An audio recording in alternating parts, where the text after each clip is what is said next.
ఒక గ్రామంలో ఒక పేదవాడు ఉండేవాడు. అతను రోజూ అడవికి వెళ్ళి గొర్రెలను మేపుకొని తిరుగు ప్రయాణంలో కట్టెలు కొట్టుకువచ్చి సంతలో అమ్ముకునేవాడు. అలా తను కట్టెలు అమ్మగా వచ్చిన డబ్బుతో తాను సంతోషంగా గడపసాగాడు.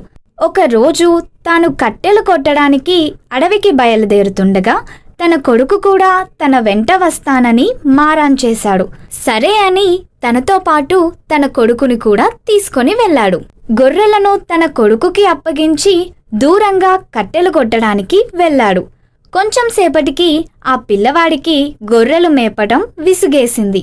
తనకి ఒక ఆలోచన వచ్చింది. అంతలో పిల్లవాడు నాన్న పులి అని అరవటం మొదలుపెట్టాడు. అది విన్న వాళ్ళ నాన్న పరుగెత్తుకు వచ్చి చూశాడు. అక్కడ పులి తనకు కనిపించలేదు. నాన్నను చూసిన పిల్లవాడు నవ్వసాగాడు. వాళ్ళ నాన్న తిరిగి కట్టెలు కొట్టడానికి వెళ్ళాడు. మరలా పిల్లవాడు పులి అని అరిచాడు. మరలా తిరిగి నాన్న పరుగెత్తుకొచ్చాడు. నాన్నను చూసి పిల్లవాడు మళ్ళీ నవ్వాడు. నాన్న పిల్లవాడిని మందలించి తిరిగి కట్టెలు కొట్టుకోవడానికి వెళ్ళాడు. ఈసారి నిజంగా పులి వచ్చింది. దానిని చూసి భయపడిన పిల్లవాడు నాన్నా పులి, నాన్నా పులి అని అరిచాడు. అది విన్న వాళ్ళ నాన్న మళ్ళీ పిల్లవాడు అబద్ధం ఆడుతున్నాడని అనుకొని పట్టించుకోలేదు. ఈ లోపల పులి గొర్రెలను తినేసింది. నీతి: అవసరమైన అబద్ధం ఆడరాదు. అనగనక ఒక ఊరిలో రమేష్, సురేష్ అనే ఇద్దరు అన్నాతమ్ముళ్ళు ఉండేవారు. సురేష్కి డబ్బు మీద ఆశ ఎక్కువగా ఉండేది. రమేష్కి కొంత పొలం, పనికిరాని వస్తువులు ఇచ్చి మిగిలిన ఆస్తి మొత్తాన్ని సురేష్ తీసుకున్నాడు. రమేష్ తనకి ఉన్న కొంత పొలంలోనే కష్టపడి కూరగాయలు పండించేవాడు. అలా కొంతకాలం గడిచినది. వర్షాకాలంలో వరదలు బాగా రావటం వల్ల పంట మొత్తం పోయినది. తినడానికి తిండి కూడా లేక ఇంట్లో ఉన్న సామాన్లు అన్నీ అమ్మడానికి వర్తకుడి దగ్గరకు తీసుకువెళ్లగా అందులో కొన్ని తీసుకుని కొన్ని పనికిరావు అని తిరిగి ఇచ్చేస్తాడు. ఆ వస్తువులని తీసుకొని ఒక పాత చెంబుకి ధరలేదు అని తనకి తిరిగి ఇచ్చేస్తాడు. ఆ చెంబును తిరిగి తీసుకొని వెళ్ళిపోయాడు. అలా వచ్చిన డబ్బుతో చిన్న వ్యాపారం మొదలుపెట్టాడు. వచ్చిన లాభం అంతా ఆ చెంబులో ఉంచేవాడు. మరుసటి రోజు ఆ డబ్బు చూడగా అది రెట్టింపు అయి ఉండగా ఎంతో ఆశ్చర్యపోతాడు. రెండవ రోజు కూడా అలాగే జరగడంతో ఎంతో ఆనందపడ్డాడు. అప్పుడు ఆ చెంబులో ఏదో మహిమ ఉందని గుర్తిస్తాడు. రోజూ అలా తను సంపాదించిన ధనాన్ని చెంబులో పెడతాడు. వచ్చిన ఆ డబ్బుతో వ్యాపారాన్ని అభివృద్ధి చేస్తాడు.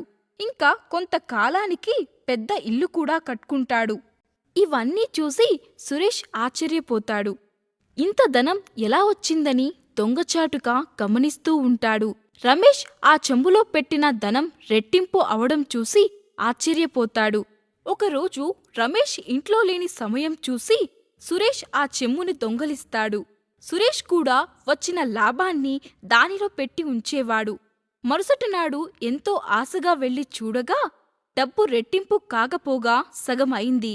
రెండవ రోజు కూడా అలాగే జరిగింది. ఇది ఏదో తేడాగా ఉంది అని ఆ చెంబులో డబ్బును వేయటం మానేసి ఎప్పటిలాగానే బీరువాలోనే పెట్టేవాడు. తరువాత రోజు బీరువా తెరిచి చూడగా డబ్బు సగం అవడం చూసి ఆశ్చర్యపోతాడు. తరువాత రోజు దేవుడు కలలో కనిపించి ఇతరుల కష్టాన్ని దోచుకుంటే నష్టపోక తప్పదు అని చెప్తాడు. దానితో సురేష్కి బుద్ధి వచ్చి ఆ చెంబును తీసుకువెళ్లి రమేష్కి ఇచ్చి క్షమించమని కోరుతాడు. నీతి: దురాశ దుఃఖానికి చేటు. ఒక ఊరిలో రామయ్య, సోమయ్య అనే ఇద్దరు మిత్రులు ఉండేవారు. వారిరువురు ఎంతో స్నేహపూర్వకంగా ఉండేవారు. రామయ్య ఏదో పని నిమిత్తం పక్క ఊరు నుండి వస్తూ ఉంటే ఒక చెట్టు కింద చిన్న కుందేలు ఉంటుంది. దానిని చూసిన రామయ్య కుందేలును పట్టుకోవాలని దగ్గరకు వెళ్తాడు. కానీ కుందేలు పారిపోతుంది. అలా కుందేలు వెంట పరిగెత్తుతూ వెళ్లిన రామయ్యకి అక్కడ ఒక సంచి కనబడుతుంది. అందులో బోలెడంత ధనం ఉంటుంది. ఆ ధనాన్ని తీసుకొని రామయ్య తన ఊరికి వెళతాడు.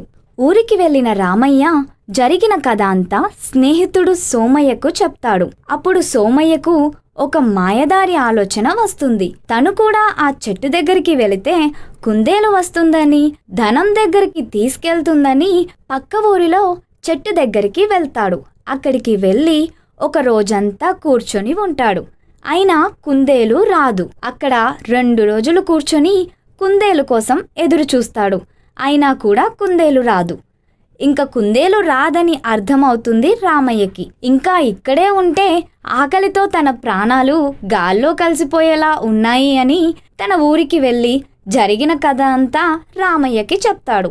అప్పుడు రామయ్య, ఒరే పిచ్చి సోమయ్య, అదృష్టం ఎదురు చూస్తే రాదు, అది వచ్చినప్పుడు ఉపయోగించుకోవాలి అని చెప్తాడు. కష్టాన్ని నమ్ముకో, అదృష్టాన్ని కాదు అని చివరిగా తన మిత్రునికి నచ్చజెప్తాడు.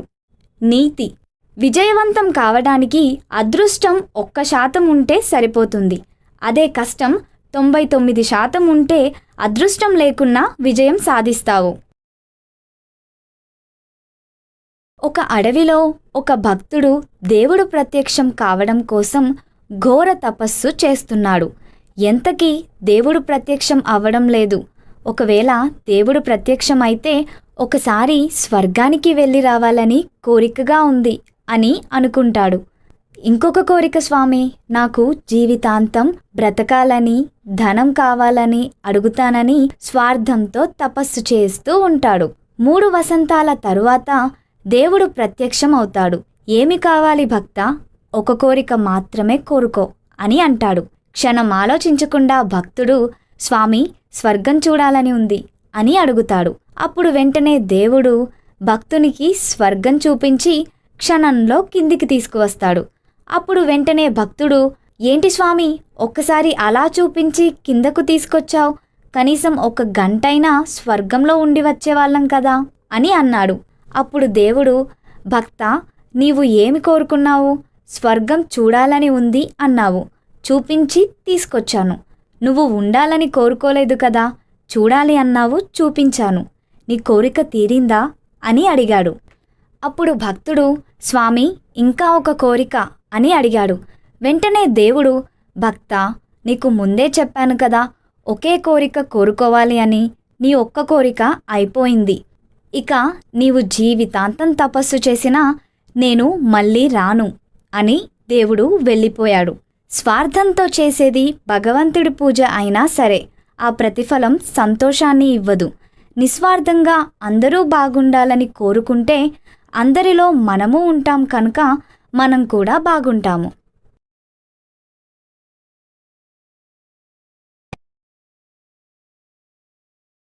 రామయ్య, కృష్ణయ్య ఇద్దరు మంచి మిత్రులు. ఒకరోజు ఇద్దరూ కలిసి తమ పొలాలు చూసుకోవడానికి వెళ్ళాలని నిశ్చయించుకుంటారు. రాత్రి వర్షం పడిన కారణంగా కంకులు ఏమైనా పాడయ్యాయేమోనని చూద్దామని రామయ్య అంటాడు. సరే వెళ్దాం అని పొలానికి బయలుదేరతారు. రామయ్య, కృష్ణయ్య ఇద్దరూ వారి పొలాలు చేరుకుంటారు. రాత్రి విపరీతంగా వర్షం పడిన తరువాత కూడా తమ పొలంలో పంటకు ఏ నష్టం జరగనందుకు సంతోషించారు. సరే ఇంటికి వెళ్దామని బయలుదేరుతుండగా కృష్ణయ్య తన పక్క పొలంలో ఉన్న సోమయ్య పొలం గట్టు మీద ఒక కుందేలు వెళ్ళటం చూస్తాడు. ఆ కుందేలును పట్టుకోవాలని ఆతృతతో సోమయ్య పొలాన్ని తొక్కుకుంటూ వెళ్తాడు. ఇది చూసిన రామయ్య కృష్ణయ్యను గట్టిగా మందలించాడు. కృష్ణయ్య పట్టించుకోకుండా పరుగెత్తుతూ వెళ్తూ సోమయ్య పొలాన్ని తొక్కేశాడు. చివరికి ఆ కుందేలు కూడా దొరకలేదు. మరుసటి రోజు ఉదయం మళ్ళీ వాళ్ళు పొలం చూసుకోవడానికి వెళ్తారు. కృష్ణయ్య పొలంలో కంకులన్నీ ఎవరో తీసుకెళ్తారు.